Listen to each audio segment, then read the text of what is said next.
Well, कहानी की शुरुआत होती है बीहड़ रेगिस्तान, दूर दूर तक किसी का नामो निशान नहीं है। इस बीच हम यूनुस नाम के आदमी को देखते हैं जो बहुत ही जल्दी में है। वो बार बार पीछे भी देख रहा है, शायद उसका कोई पीछे कर रहा है, शायद उसे किसी बात की फिक्र है। इसीलिए वो अपनी कार को एक पहाड़ के नीचे रोकता है और फौरन एक बैग को लेकर ऊपर उसी पहाड़ पर चढ़ना शुरू करता है, जहां वो एक कुल्हाड़ी से गड्ढा खोदकर उसी में वो बैग डाल देता है। यहाँ हम उस बैग की हल्की सी झलक देख पाते हैं, शायद उसमें डॉलर थे, लेकिन कंफर्म बता नहीं सकते। खैर, वो उसको वहीं गाड़ कर नीचे उतर आता है और कार को लेकर जाने लगता है। पर इतने में वहां पर पुलिस आ जाती है जो उसे बहुत देर से फॉलो कर रही थी। दरअसल दोस्तों, उसने बैंक को लूटा था, इसीलिए उसे पुलिस अपने साथ ले जाती है और 3 साल की सजा सुनाई जाती है। अब जब वो जेल से रिहा होता है तो काफी कुछ बदल गया था उस शहर में, लेकिन वो सबसे पहले अपने उस बैग को लेने के लिए जाता है उसी पहाड़ पर। लेकिन वहां वो जैसे ही टैक्सी से उतरता है, वो जो देखता है उसके तो होश ही उड़ जाते हैं। दरअसल जहां उसने वो बैग वो पैसे गाड़े थे, सेम उसी जगह पर अब किसी की दरगाह बन गई है, मज़ार बन गई है, जिन्हें कई लोग मानते भी हैं, जो कि उसे वहां बैठे हुए दिखाई भी देते हैं।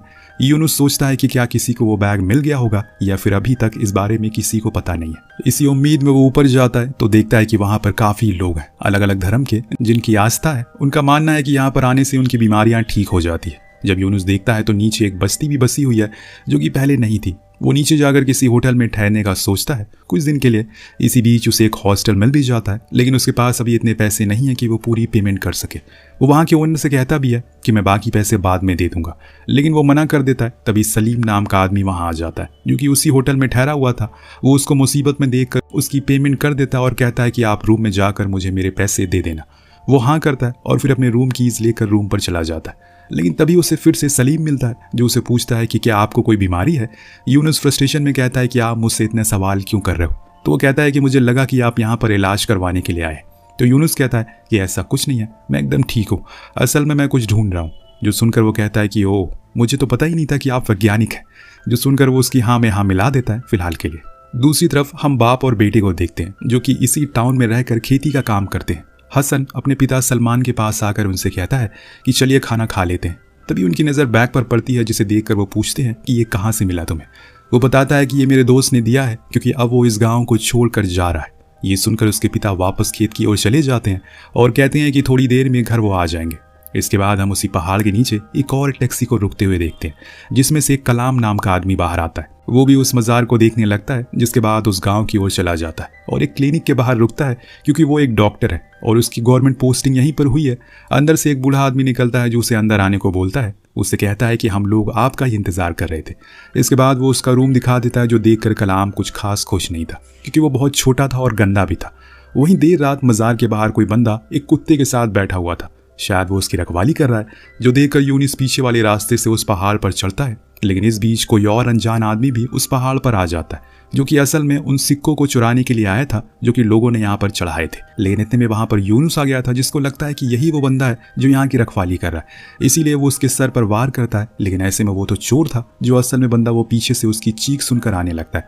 इसीलिए यूनुस फौरन नीचे उतरने लगता है और सुबह हम देखते हैं कि हसन के पिता सलमान उससे कहते हैं कि मैंने रेडियो पर सुना था कि इस बार ये बादल हमारे गांव की ओर आ रहे हैं, शायद बारिश होने वाली है। तो वो कहता है कि आप तो ये हर बारिश सुनते हैं और इस बात को अब 10 साल हो गए, तब से बारिश हो ही नहीं रही है। मुझे तो लगता है कि ये जगह ही मनहूस है, हमें यहाँ से चले जाना चाहिए। मेरे सारे दोस्त भी यहाँ से चले गए हैं। पर सलमान कुछ नहीं कहते।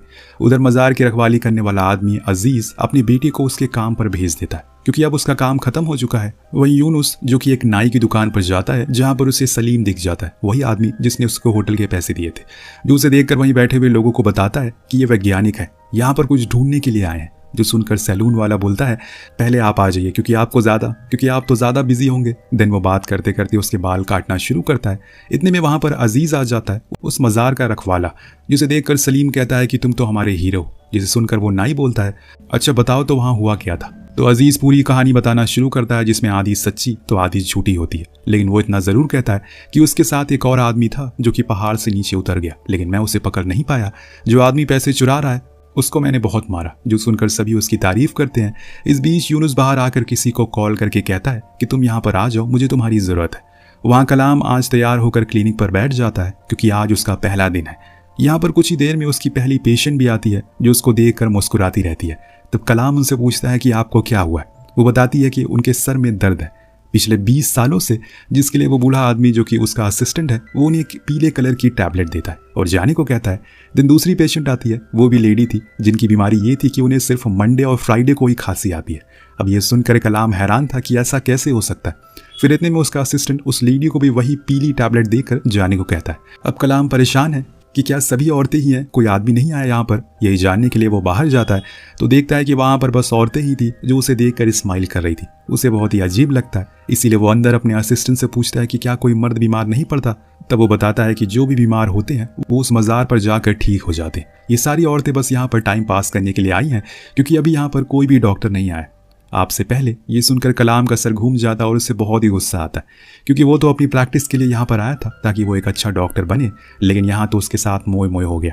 अब उसे कुछ समझ नहीं आ रहा। इसके बाद हम हसन को देखते हैं जो अपने पिता से कहता है कि मुझे यहाँ पर नहीं रहना, मेरा दम घुटता है। तो वो कहते हैं कि ठीक है चले जाओ, लेकिन याद रखना कि तुम अपनी ज़मीन को धोखा दे रहे हो। तो हसन बोलता है कि आप भी चलो, लेकिन सलमान अपना मुंह फेर लेता है, यानी कि वो उसकी ना है। अब एक रात हम फिर से यूनुस को देखते हैं, उसका दोस्त भी यहाँ आ गया है। दोनों आज पूरे प्लान के साथ आए हुए हैं उस बैग को निकालने के लिए क्योंकि अब बहुत दिन हो गए। लेकिन यूनुस देखता है कि उसका दोस्त पहले ही चढ़ाई कर रहा है उस पहाड़ पर, इसीलिए वो उसे कॉल करके कहता है कि अभी मत चलो। पर वो बताता है कि मैं तो अभी भी वहीं बैठा हूँ जहाँ तुमने बोला था, यानी कि दोस्तों वो कोई और इंसान है। और इसी बीच अजीज टॉयलेट के लिए चला जाता है तो यूनुस जाकर उसकी रोटी को बदल देता है और उसकी रोटी को बदल देता है और खुद की बेहोशी वाली रोटी वहां रख देता है और नीचे आ जाता है।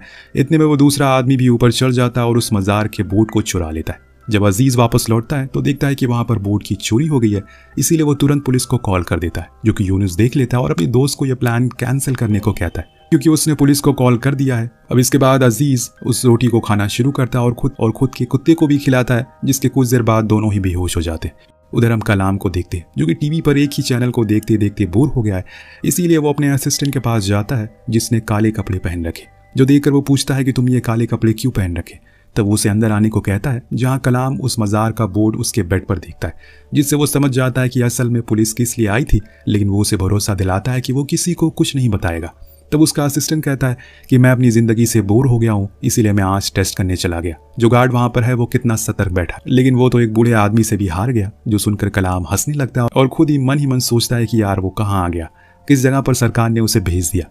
वेल अगले दिन अब जब अजीज शेविंग के लिए जाता है तो सभी बंदे उसकी ओर पिछली बारी जितनी खुशी से देख रहे थे इस बारी उतने ही गुस्से से देखते हैं। उधर सलमान अपने एक दोस्त को लेकर खेत में जाता है और कहता है कि उन्हें अब गॉड से प्रे करना होगा, तभी यहाँ पर बारिश होगी, क्योंकि वो हमसे किसी बात पर बहुत नाराज है। इधर जब यूनुस का पार्टनर सैले ऊपर मज़ार पर जाता है तो देखता है कि वहाँ पर एक औरत अपनी माँ के पैरों में उसी सिक्के वाले बाउल का पानी लगा रही है, जिससे वो फिर से चलना शुरू कर दे। ये देखकर सैले को लगता है कि जरूर ये कोई चमत्कारी मज़ार होगी, तभी लोग इसे इतना मानते हैं।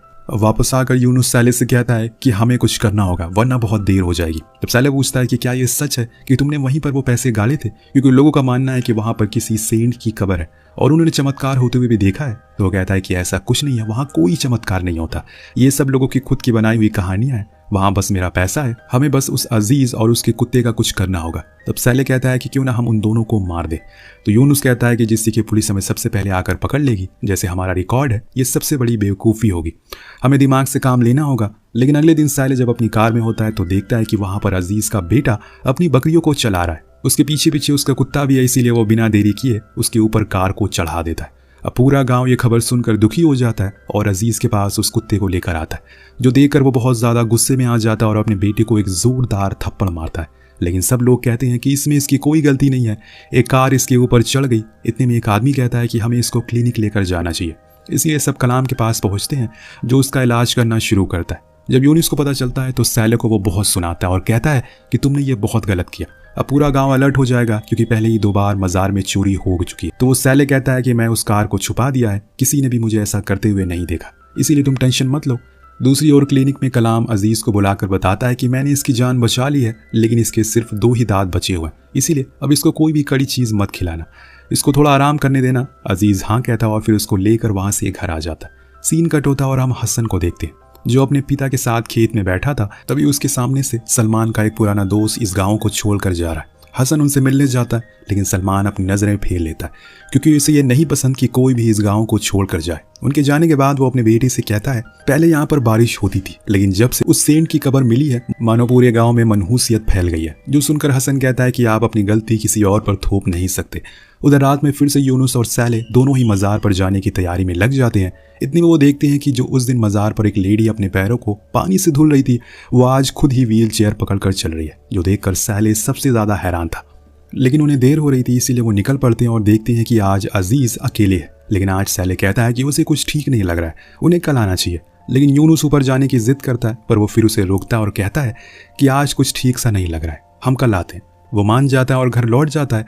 अब अगले दिन सलमान हथौड़ा लेकर उस मज़ार को तोड़ने पहुंच जाता है, पर कुछ लोग उसे ऐसा करने से रोकते हैं। आपको पता ही है सलमान किस कदर गुस्सा है। खैर, रात होने पर हसन अपने पिता के पास खाना लेकर जाता है और कहता है कि आपने सुबह से कुछ नहीं खाया, पर वो उसके सवाल का कोई जवाब नहीं देते। हसन को लगता है कि शायद वो उससे नाराज़ है, इसीलिए वो खाना वहीं रखकर बाहर आ जाता है। लेकिन जब अगले दिन जाता है तो देखता है कि वो खाना अभी भी वैसे ही रखा हुआ है, जिससे कि उसे उनकी फिक्र होने लगती है। वो उन्हें बार बार पुकारता है, लेकिन सलमान की कोई आवाज़ नहीं आ रही थी। हसन को लगता है कि शायद ये अपने दोस्त को याद कर रहे होंगे, इसीलिए वो उसी दिन उनके गांव जाकर उन्हें सब बताता है और फिर उनके साथ अपने घर की ओर आने लगता है। पर उनका दोस्त भी सलमान की हालत को देखकर समझ नहीं पाता असल में उन्हें क्या हुआ है। आगे हम देखते हैं कि अजीज उसी नाई के पास जाकर कहता है कि उसे उसकी मदद चाहिए। असल में उसने अपने कुत्ते के दांत लगवाने हैं, तो वो कहता है कि मैं बस सोने के दांत ही लगाता हूँ। तो अजीज कहता है कि ठीक है, मैं पैसे का इंतजाम कर दूंगा, बाकी तुम उन दांतों को बना दो, फिर हम डॉक्टर से उसे लगवा देंगे। वो मान जाता और उसी रात वो अपने डॉग के कुछ टूटे हुए दांत और पैसे लेकर उस नाई के घर पहुंचता है। लेकिन उसमें कुछ पैसे कम थे,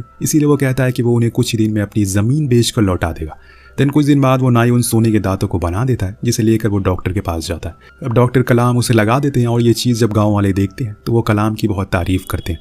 उस डॉग की भी। ऐसे ही एक दिन अजीज अपने कुत्ते को घर के बाहर बांधकर सोने के लिए चला जाता है, पर उसे लगता है कि अगर किसी ने उन सोने के दांतों को चक्कर उसके कुत्ते को फिर से कुछ कर दिया तो क्या होगा, इसीलिए वो उसे अंदर भेजकर खुद ही रखवाली करने लगता है। यही समय का पहिया है दोस्तों, कल कुत्ता उसकी रखवाली कर रहा था और आज वो कुत्ते की कर रहा है। वहीं दूसरी ओर हसन फिर से अपने पिता के कमरे में जाता है, पर वो देखता है कि उनकी मौत हो गई भूखे रहने की वजह से। इसके बाद वो उन्हें वहीं अपने खेत में दफन कर देता है। एक दिन यूनुस और बहुत उदास हो जाता है। एक दिन यूनुस देखता है कि मज़ार पर कोई भी पहरेदारी के लिए नहीं है, यही सही मौका है, इसीलिए वो ऊपर जाता है। लेकिन तभी बिजलियां कड़कना शुरू हो जाती है, जिससे उसे डर लगने लग गया था, इसीलिए वो वापस नीचे आ जाता है और कहता है कि हम कल आएंगे। और इसी तरह से एक एक दिन निकलता जा रहा था। अब अगले दिन सुबह हसन अपना घर बंद करके गाँव छोड़कर जाने की तैयारी में था। अपने पिता को वो आखिरी सलाम करता है, लेकिन तभी आसमान से पानी गिरना शुरू हो जाता है, जिसे देखकर वो रोने लगता है, क्योंकि यही तो उसके पिता हमेशा से चाहते थे। इसी के लिए उन्होंने कितनी दुआएं करी। आखिरकार बारिश हो ही गई। वो अपने घर वापस लौट आता और शायद ऊपर वाला भी उसे रोकना चाह रहा हो।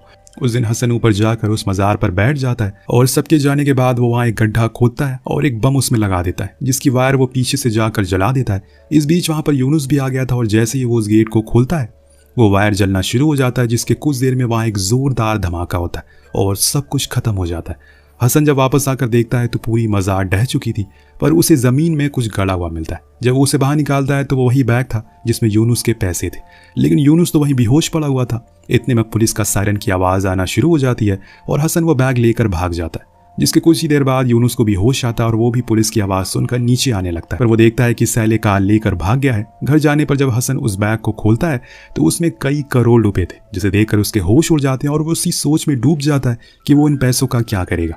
जब ये सीन कट होता है तो हम देखते हैं कि हसन ने सेम वैसे ही मज़ार अपने पिता की कब्र पर बनवाई थी, क्योंकि उसका मानना था कि उस सेंट ने कुछ नहीं किया, बल्कि उसके पिता की ये दुआओं का असर है, जिसकी वजह से इस गांव में फिर से बारिश होने लगी। इस बीच हम देखते हैं कि सभी लोग फिर से वापस आने लगे हैं, जो उस गांव को छोड़कर गए थे। अब आप सोच रहे होंगे कि आखिर इस कहानी में था क्या, ये कहानी हमें क्या बताने की कोशिश कर रही थी। ये कहानी हमें यही बताने की कोशिश कर रही है कि ज़्यादा अंधविश्वास आपको अंधा बना सकता है और ज़्यादा लालच आपको जानवर। इसीलिए अंधविश्वास लोगों से बचिए। आपको कहानी कैसी लगी नीचे कमेंट करके ज़रूर बताएगा। मिलते हैं अगली वीडियो में। Thank you so much watching. Peace out.